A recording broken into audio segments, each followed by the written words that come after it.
For years, there's been one argument that people use whenever Apple releases a new product. It's nice, but it's way too expensive. This criticism has followed Apple for decades, and for a long time, it was kind of true.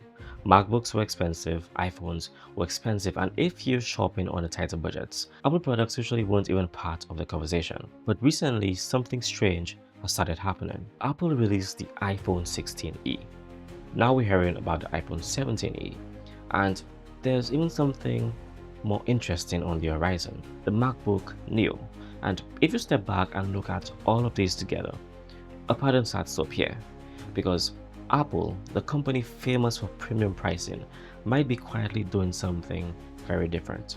They are lowering the barrier to entry, and not by making cheap products, but by making more accessible versions of the best one. And if that strategy continues, it could have a massive ripple effect across the entire tech industry, because the biggest argument against buying Apple products might slowly disappear. But to understand why Apple might be making this move now, we actually have to go all the way back to the beginning. Back to two guys in a garage who believed computers should be personal. Back in the late 1970s, two guys in a garage were building something that felt completely different from the rest of the computer industry. Steve Jobs and Steve Wozniak believed that computers shouldn't just be powerful, they should be personal, easy to use, beautifully designed, and built for normal people, not just engineers.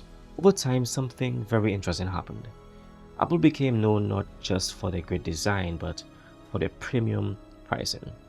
Macs were expensive, iPhones were expensive, even accessories were expensive, and this created a very specific image around the company. Apple wasn't the budget option, it was the aspirational option.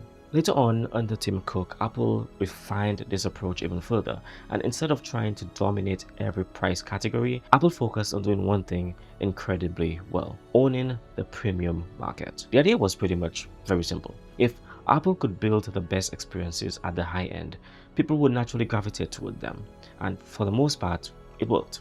Apple became one of the most valuable companies in the world. But that strategy also has a downside. It created an entire community of people who simply wrote Apple off. Because if your budget was under a certain amount, Apple products weren't even part of the conversation. Now, let's skip forward a little bit when Apple made one of the biggest hardware decisions in its history: Apple Silicon. When Apple moved away from Intel chips and started building their own processors, something changed. MacBooks suddenly became faster, cooler, and way more efficient.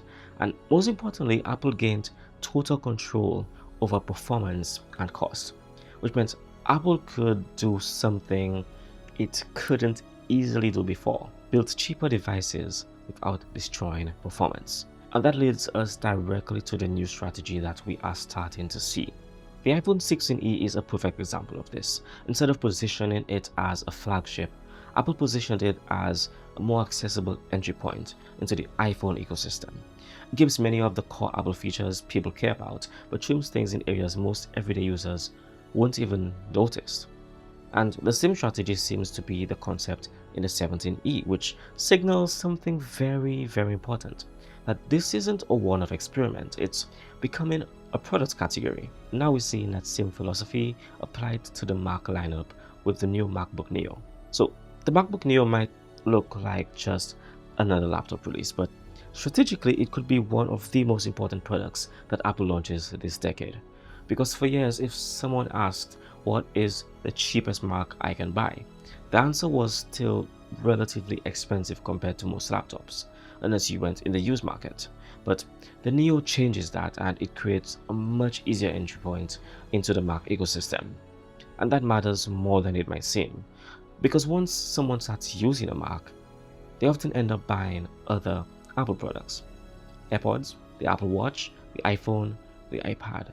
It's an ecosystem you can't escape. It's a network effect, and Apple knows this better than almost any company in tech. So if Apple continues pushing more products into this accessible premium category, something very interesting could actually happen, and the mid-range laptop and the phone markets could start shifting. For decades, Windows laptops dominated the affordable laptop space, but if Apple can offer strong performance, long battery life, great build quality, and a competitive price, then suddenly the argument that Apple is too expensive becomes a lot harder to make.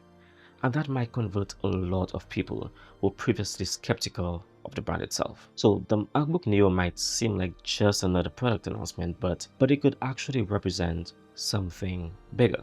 A new phase of Apple's strategy, where the company still builds premium devices, but begins lowering the barrier for people to join the ecosystem.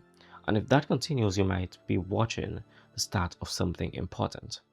The moment Apple stopped being a brand aspired to buy and started becoming the brand that simply made the most sense to buy. I want to hear your thoughts down below. Thanks for watching. If you enjoyed this video, if you think I made a good point, subscribe, like, share, comment, buy my book. I don't have a book, but anyways, thanks for watching. I'll see you in the next video.